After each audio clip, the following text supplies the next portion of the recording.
Hello students, welcome to our study channel. आप लोग जानते हैं कि आरआरबी के तहत एएलपी, जेई और एनटीपीसी के इंटर लेवल और ग्रेजुएट लेवल इन सभी के फॉर्म आ चुके हैं। इनमें से कुछ फॉर्म भर भी चुके हैं। तो हम लोग अपने वीडियो में आपको प्रिपरेशन के लिए बेहतर कंटेंट प्रोवाइड करेंगे। जैसा कि आप जानते हैं कि आरआरबी में जैसे जो क्वेश्चन पूछे गए हैं आप बुक में भी देख सकते हैं, वो सारे क्वेश्चन मिल जाएंगे आपको, लेकिन हम वही क्वेश्चन आपको शॉर्ट नोट के माध्यम से अवेलेबल कराएंगे, तो आप कम टाइम में ज़्यादा कुछ देख पाएंगे। शॉर्ट नोट में यह रहता है कि जैसे आप 400-500 क्वेश्चन पढ़ने से बच जाते हैं और उसमें देख लेते हैं कि क्या क्या पूछा गया है, ये भी आपको पता चल जाता है। तो वैसे ही इस वीडियो में देखें, आरआरबी के प्रीवियस ईयर के जितने भी क्वेश्चन हैं उनको हमने शॉर्ट नोट में कंपाइल किया है, वही हम आपको प्रोवाइड करेंगे। तो चलिए स्टार्ट करते हैं। जीव विज्ञान। जीव विज्ञान के अंतर्गत जैसे कि पहले हम जान लेंगे कि इनमें से टॉपिक कौन कौन से हैं, उसके बाद एक एक टॉपिक एक एक वीडियो में करते हुए चलेंगे। तो चलिए देखते हैं जीव विज्ञान। जीव विज्ञान के अंतर्गत पहला टॉपिक है जीव विज्ञान की प्रमुख शाखाएं। दूसरा है कोशिका सिद्धांत कार्य। कोशिका सिद्धांत कार्य के अंतर्गत हम जंतु कोशिका और पादप कोशिका देखेंगे। तीसरा टॉपिक है ऊतक। ऊतक के अंतर्गत है जंतु ऊतक और पादप ऊतक। चौथा टॉपिक है जैव अणु। पांचवा है हमारा आनुवांशिकी। आनुवांशिकी में देखेंगे कि आनुवांशिकी, उसके बाद छठवां चैप्टर होगा जैव विकास। सातवां है हमारा वर्गीकी, टैक्सोनॉमी। वर्गीकी के अंतर्गत वर्गीकरण समूह की पदानुक्रमिक संरचना पढ़ेंगे और Monera, protista, fungi, Plantae, animalia. और वर्गीकी के ही अंतर्गत हम द्विनाम पद्धति भी देखेंगे। उसके बाद हमारा आठवां टॉपिक होगा जंतु जगत। जंतु जगत में हम देखेंगे chordata, annelida, arthropoda, echinodermata, nematoda, platyhelminthes, hemichordata और हेमिकार्डेटा, पेरिफेरा और मोलस्का। उसके बाद उभयचर हो गए सरीसृप, पक्षी, स्तनधारी, मत्स्य, ये भी हम उसी में देखेंगे। उसके बाद नौवां हमारा टॉपिक होगा मानव शरीर। उसके बाद मानव शरीर के अंतर्गत हम पाचन तंत्र, रुधिर परिसंचरण, श्वसन तंत्र, उत्सर्जन तंत्र, तंत्रिका तंत्र, कंकाल तंत्र, अंतःस्रावी और प्रजनन तंत्र देखेंगे। ओके, उसके बाद हमारा 10वां चैप्टर होगा प्रोटीन, विटामिन और खनिज पदार्थ। 11वां चैप्टर है मानव रोग, लक्षण एवं उपचार। 12वां होगा प्लांट किंगडम। इसके अंतर्गत हम कवक, शैवाल, ब्रायोफाइटा, टेरिडोफाइटा, अनावृतबीजी, आवृतबीजी, ये सब देखेंगे। उसके बाद 13वां हमारा टॉपिक होगा पादप कार्य।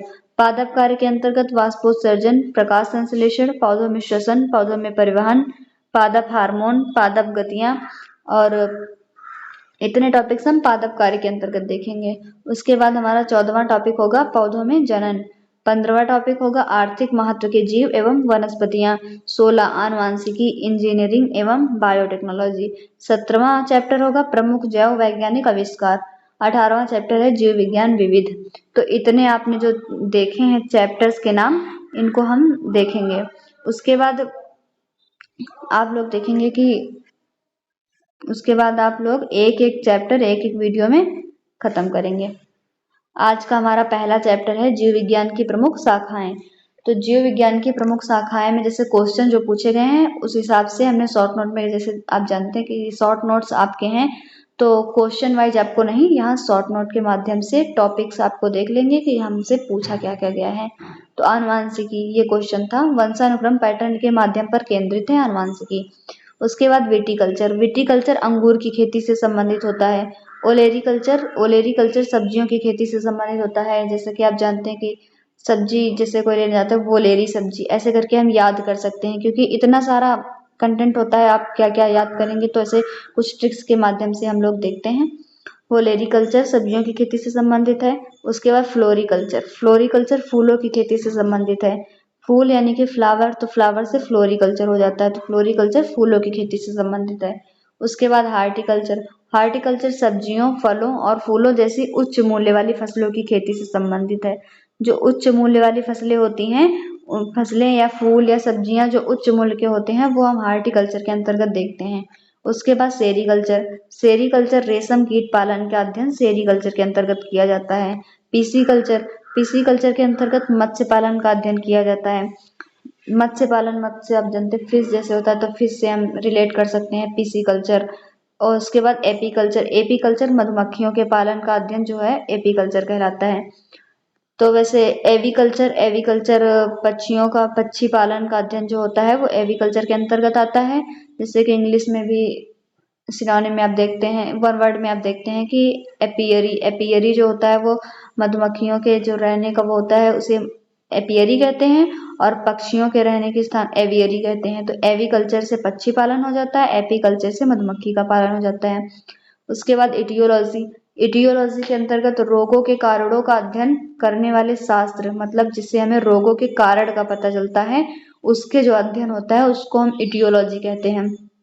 उसके बाद हमारा है टिश्यू कल्चर, टिश्यू कल्चर के अंतर्गत कृत्रिम माध्यम से ऊतकों का संवर्धन आता है। उसके बाद है ऑस्टियोलॉजी, ऑस्टियोलॉजी कंकालों का अध्ययन, कंकालों हड्डियों जो हड्डियों होती हैं उनका अध्ययन को हम ऑस्टियोलॉजी कहते हैं। उसके बाद एपिग्राफी, एपिग्राफी के अंतर्गत शिलालेखों का अध्ययन होता है। उसके बाद है कार्टोग्राफी, कार्टोग्राफी के अंतर्गत मानचित्र जो मैप होते हैं उनका अध्ययन कार्टोग्राफी के अंतर्गत किया जाता है। उसके बाद है मुद्रा शास्त्र, मुद्रा शास्त्र है न्यूमिस्मेटिक्स, न्यूमिस्मेटिक्स के अंतर्गत सिक्कों का अध्ययन किया जाता है। सिक्कों के अध्ययन को न्यूमिस्मेटिक्स कहते हैं, ये मुद्रा शास्त्र के अंतर्गत आता है। उसके बाद है ऑर्नियोलॉजी, ऑर्नियोलॉजी के अंतर्गत हम पक्षियों का अध्ययन देखते हैं, जो पक्षी होते हैं उनके अध्ययन को हम ऑर्नियोलॉजी कहते हैं। उसके बाद हार्पेटोलॉजी, हार्पेटोलॉजी के अंतर्गत उभयचर एवं सरीसृपों का अध्ययन हार्पेटोलॉजी के अंतर्गत आता है। ऑफ्थेल्मोलॉजी, ऑफ्थेल्मोलॉजी से ऑफ्थेल्मोलॉजिस्ट जो डॉक्टर आंख के डॉक्टर होते हैं उनको ऑफ्थेल्मोलॉजिस्ट कहा जाता है। तो उसी तरह ऑफ्थेल्मोलॉजी आंखों का चिकित्सीय अध्ययन होता है। एंथ्रोपोलॉजी, एंथ्रोपोलॉजी मानव के क्रमिक विकास का अध्ययन होता है। एंथ्रो मानव का रूट वर्ड भी होता है, तो एंथ्रोपोलॉजी से मानव के क्रमिक विकास का अध्ययन होता है। सेरोलॉजी, सेरोलॉजी के अंतर्गत सीरम और शरीर के अन्य तरल पदार्थों का अध्ययन सेरोलॉजी के अंतर्गत होता है। साइटोप्लाज्म, साइटोप्लाज्म के अंतर्गत कोशिका में कोशिका झिल्ली के अंदर केंद्रक को छोड़कर संपूर्ण पदार्थ के कोशिका द्रव्य का अध्ययन साइटोप्लाज्म होता है। उसके बाद साइटोलॉजी, साइटोलॉजी के अंतर्गत कोशिकाओं का अध्ययन होता है। इटियोलॉजी, इटियोलॉजी में रोगों की पहचान और निदान की विवेचना का अध्ययन होता है। रोगों की पहचान और निदान का जो अध्ययन होता है वो इटियोलॉजी के अंतर्गत आता है। उसके बाद एंटमोलॉजी, एंटमोलॉजी के अंतर्गत कीटों का अध्ययन होता है। उसके बाद पशु के व्यवहार का जैविक अध्ययन जो होता है वो ईथोलॉजी के अंतर्गत आता है। ईथोलॉजी में पशु के व्यवहार का अध्ययन के बारे में हम जानते हैं। इथनोलॉजी, इथनोलॉजी जो होता है मानव जाति विज्ञान से संबंधित होता है। उसके बाद है हिमेटोलॉजी, हिमेटोलॉजी का अध्ययन रक्त से संबंधित होता है। रक्त के अध्ययन को हिमेटोलॉजी कहा जाता है। डेंड्रोलॉजी, वृक्षों और झाड़ियों का अध्ययन जो होता है वो डेंड्रोलॉजी के अंतर्गत आता है। एडाफोलॉजी, एडाफोलॉजी जीवित चीजों पर मृदा के प्रभाव का अध्ययन एडाफोलॉजी कहलाता है। उसके बाद है एंड्रोलॉजी, एंड्रोलॉजी में पुरुषों में बांझपन यौन रोगों का अध्ययन एंड्रोलॉजी के अंतर्गत आता है। एग्रोबायोलॉजी, एग्रोबायोलॉजी में कृषि में पौधों का पोषण व जीवन का अध्ययन एग्रोबायोलॉजी के अंतर्गत आता है। कृषि से संबंधित है, कृषि में पौधों का पोषण किस प्रकार हो रहा है, उनका जीवन कैसा है, इन सब के बारे में हम एग्रोबायोलॉजी के बारे में जानते हैं। डेस्मोलॉजी, डेस्मोलॉजी के अंतर्गत एनाटॉमी के अंतर्गत स्नायुबद्ध का अध्ययन किया जाता है डेस्मोलॉजी के अंतर्गत। उसके बाद है एंड्रोलॉजी, एंड्रोलॉजी में पुरुषों में बांझपन व यौन रोगों का अध्ययन होता है। बायो इकोलॉजी, बायो इकोलॉजी में प्राकृतिक वातावरण में रहने वाले जंतु एवं उनके अंतः संबंधों का अध्ययन बायो इकोलॉजी के अंतर्गत किया जाता है। उसके बाद है एस्टोकोलॉजी, एस्टोकोलॉजी के अंतर्गत केब्रिश का अध्ययन किया जाता है। उसके बाद है डेस्मोलॉजी, डेस्मोलॉजी होता है शरीर रचना विज्ञान एनाटॉमी के अंतर्गत स्नायु बंधन लिगामेंट का अध्ययन डेस्मोलॉजी के अंतर्गत होता है। उसके बाद है हेप्टोलॉजी, हेप्टोलॉजी के अंतर्गत यकृत यानी कि लीवर और पित्ताशय का अध्ययन हेप्टोलॉजी के अंतर्गत होता है।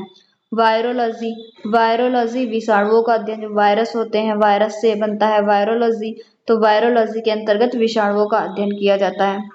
उसके बाद है आकारिकी, मॉर्फोलॉजी, मॉर्फोलॉजी के अंतर्गत जीव आकृति उसकी संरचना और विशिष्ट व संरचनात्मक गुणों का अध्ययन मॉर्फोलॉजी के अंतर्गत किया जाता है। जीव की आकृति उसकी संरचना और विशिष्ट संरचनात्मक गुणों का अध्ययन आकारिकी के अंतर्गत यानी कि मॉर्फोलॉजी के अंतर्गत किया जाता है। उसके बाद है एंथ्रोपोलॉजी, एंथ्रोपोलॉजी में मनुष्य का अध्ययन निषेचन विकास विभाजन और विभिन्नता के अंतर्गत, जो भ्रूण विज्ञान के नाम से भी जाना जाता है, एंथ्रोपोलॉजी के अंतर्गत होता है। उसके बाद फिजियोलॉजी, फिजियोलॉजी में शरीर की क्रिया विज्ञान का अध्ययन जो फिजियोलॉजी के अंतर्गत होता है, शरीर की क्रिया विज्ञान का अध्ययन।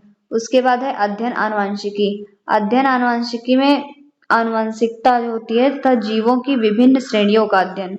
अध्ययन आनुवंशिकी में हम आनुवंशिकता और जीवों की विभिन्न श्रेणियों का अध्ययन जो होता है वो अध्ययन आनुवंशिकी के अंतर्गत करते हैं। उसके बाद क्रमागत उन्नति। क्रमागत उन्नति में है क्रम विकास आनुवंशिक लक्षणों के पीढ़ी दर पीढ़ी परिवर्तन का अध्ययन। क्रमागत उन्नति होती है इसमें। इसके अंतर्गत जैसे जीवों का क्रम से जो विकास हो रहा है और आनुवंशिक लक्षण पीढ़ी दर पीढ़ी उनके क्या परिवर्तन हो रहे हैं, इन सब चीजों का अध्ययन क्रमागत उन्नति के अंतर्गत आता है। उसके बाद है फाइटोपैथोलॉजी। फाइटोपैथोलॉजी के अंतर्गत पौधों में बीमारियों का अध्ययन और वह तरीका जिससे पौधे विरोध करते हैं या संक्रमण से सामना करते हैं वो हम देखेंगे फाइटोपैथोलॉजी के अंतर्गत। इसमें सामना करते हैं या जो थैली, गाल ब्लेडर और अग्नाशय पैंक्रियाज के साथ साथ उनके विकारों का भी अध्ययन किया जाता है। ये हम जानेंगे फाइटोपैथोलॉजी में, ये सब पढ़ते हैं। उसके बाद है हेल्कोलॉजी। हेल्कोलॉजी में अल्सर का अध्ययन हेल्कोलॉजी कहलाता है। उसके बाद जीरियाट्रिक्स। जीरियाट्रिक्स जो बुजुर्गों के स्वास्थ्य की देखभाल का अध्ययन जीरियाट्रिक्स के अंतर्गत आता है। उसके बाद है नोथोलॉजी। नोथोलॉजी में धार्मिक मानवीय प्रयास ईश्वर शक्ति का अध्ययन, ये नोथोलॉजी के अंतर्गत होता है कि ईश्वर की शक्ति कैसे है, उसके धार्मिक चीजों का जो अध्ययन होता है वो हम नेथोलॉजी में पढ़ेंगे। उसके बाद शरीर रचना विज्ञान एनाटॉमी। इसमें शरीर रचना और शरीर के चीड़-फाड़ का अध्ययन एनाटॉमी के अंतर्गत होता है। उसके बाद है सरोविज्ञान। सरोविज्ञान लिम्नोलॉजी। इसमें हम नदियों, झीलों, तालाबों, जलप्रपातों और जो समुद्र से अलग हैं उनका अध्ययन किया जाता है। जंतु विज्ञान। जंतु विज्ञान जानवरों का अध्ययन होता है, जानवर जंतु, तो जंतु विज्ञान से जानवरों का अध्ययन होता है। एक्सोबायोलॉजी। एक्सोबायोलॉजी विज्ञान की वह शाखा है जो जीवन या पृथ्वी से परे मौजूद जीवन की संभावनाओं से संबंधित होता है, एक्सोबायोलॉजी। उसके बाद है प्राइमेटोलॉजी। प्राइमेटोलॉजी में तत्वों और मानव जैसी प्रजातियों जैसे कि बंद वानर, वन मानुष आदि के व्यवहार का अध्ययन हम प्राइमेटोलॉजी में करते हैं। मानव जैसी प्रजातियां जो भी होती हैं जैसे कि बंद वानर हो गए, वन मानुष, इन सब के व्यवहार, रहन सहन, इनका अध्ययन प्राइमेटोलॉजी के अंतर्गत होता है। उसके बाद है आर्कनोलॉजी। आर्कनोलॉजी में मकड़ियों का अध्ययन होता है, मकड़ियां जो होती हैं आर्कनोलॉजी के अंतर्गत आती हैं। उसके बाद है एंथ्रोपोलॉजी। मानव शरीर की संस्कृति या सभ्यता का अध्ययन एंथ्रोपोलॉजी के अंतर्गत आता है। साइनोलॉजी। साइनोलॉजी में कुत्तों का अध्ययन होता है, कुत्तों का जो भी अध्ययन होता है वो हम साइनोलॉजी के अंतर्गत पढ़ते हैं। उसके बाद सोरोलॉजी। सोरोलॉजी होता है छिपकली का अध्ययन, छिपकली के अध्ययन को सोरोलॉजी कहते हैं। एथनोग्राफी। एथनोग्राफी है लोगों और संस्कृतियों का व्यवस्थित अध्ययन, एथनोग्राफी कहलाता है। उसके बाद है पुरातत्व विज्ञान। पुरातत्व विज्ञान में मानव संस्कृति के विकास क्रम को समझने एवं उसकी व्याख्या करने का कार्य करता है। पुरातत्व विज्ञान आर्कियोलॉजी जो होता है वो मानव संस्कृति के विकास को समझने एवं उसकी व्याख्या करने का कार्य करता है। उसके बाद है औषधि विज्ञान, फार्मेकोलॉजी। औषधि तो जड़ी बूटियां ही होती है, तो जड़ी बूटियों का अध्ययन औषधि विज्ञान के अंतर्गत होता है। उसके बाद है पादप विज्ञान, फाइटोलॉजी। पादप विज्ञान मतलब कि पौधे, पौधों का अध्ययन जो होता है वो पादप विज्ञान के अंतर्गत होता है, तो इसे हम फाइटोलॉजी कहते हैं। ऑन्कोलॉजी। ऑन्कोलॉजी या कैंसर से संबंधित है, कैंसर से संबंधित एक ऐसी चिकित्सा है जो कैंसर में रोग कोशिकाओं की अनियंत्रित वृद्धि होती है, इसे कर्क रोग भी कहा जाता है, इसे हम ऑन्कोलॉजी के अंतर्गत देखेंगे। उसके बाद है अस्थि सुस्थिरता। अस्थि सुस्थिरता मतलब ऑस्टियोपोरोसिस। ऑस्टियोपोरोसिस या उम्र से संबंधित विकार है, इसमें अस्थि के पदार्थों में कमी से अस्थि भंग की प्रबल संभावना है। एस्ट्रोजन स्तर में कमी इसका सामान्य कारण है। इसका कारण जो अस्थि सुस्थिरता ऑस्टियोपोरोसिस होता है, इसका कारण जो है वो एस्ट्रोजन स्तर में कमी होती है। उसके बाद है मधुमेह। मधुमेह यह एक लंबी अवधि में उच्च रक्त शर्करा के स्तर की बढ़ोतरी होती है। यह अग्न्याशय पैंक्रियास के बीटा कोशिका से व्याप्त इंसुलिन का उत्पादन नहीं होने के कारण होता है। जब इंसुलिन का उत्पादन नहीं होता है यानी कि इंसुलिन की कमी से मधुमेह रोग होता है, तो यह एक शर्करा के स्तर में बढ़ोतरी के कारण हो जाता है। उसके बाद है वृक्क संबंधी विफलता, रीनियल फेलियर। इसमें वृक्कों की खराबी के कारण रक्त में संचय यूरिया की मात्रा बढ़ जाती है, जिसको यूर्मिया कहते हैं, जो बहुत खतरनाक तथा विक्रिय विफलता का मुख्य कारण होती है। उसके बाद है कवक विज्ञान माइकोलॉजी। इसमें कवक, कुकुरमुत्ता, राइजोपस, म्यूकस आदि का अध्ययन कवक विज्ञान माइकोलॉजी के अंतर्गत किया जाता है। उसके बाद है ऑनरियोलॉजी। ऑनरियोलॉजी में सपनों का वैज्ञानिक अध्ययन होता है। जो सपने हम देखते हैं उसका वैज्ञानिक अध्ययन ऑनरियोलॉजी के अंतर्गत होता है। उसके बाद है टॉक्सिकोलॉजी। टॉक्सिकोलॉजी में जहर का अध्ययन किया जाता है। उसके बाद है टैक्सोनॉमी। टैक्सोनॉमी यानी कि जैव विविधता। जैव विविधता का अध्ययन टैक्सोनॉमी के अंतर्गत होता है। बायोसिस्टमैटिक्स। बायोसिस्टमैटिक्स का उद्देश्य अध्ययन के सभी क्षेत्रों से मानकों की समग्रता एवं उनके विकासवादी इतिहास और उनके फाइलोजेनी की स्थापना के आधार पर जीनों का वर्गीकरण, ये होता है बायोसिस्टमैटिक्स। ये ऐसे ही क्वेश्चन में पूछा गया था। ऊतक विज्ञान हिस्टोलॉजी। हिस्टोलॉजी विभिन्न प्रकार के ऊतकों का अध्ययन जो होता है वो हिस्टोलॉजी के अंतर्गत होता है। तो ये हमारा पहला टॉपिक था। उसके बाद आगे की वीडियो में हम एक एक टॉपिक इसी तरह से पढ़ते हुए चलेंगे।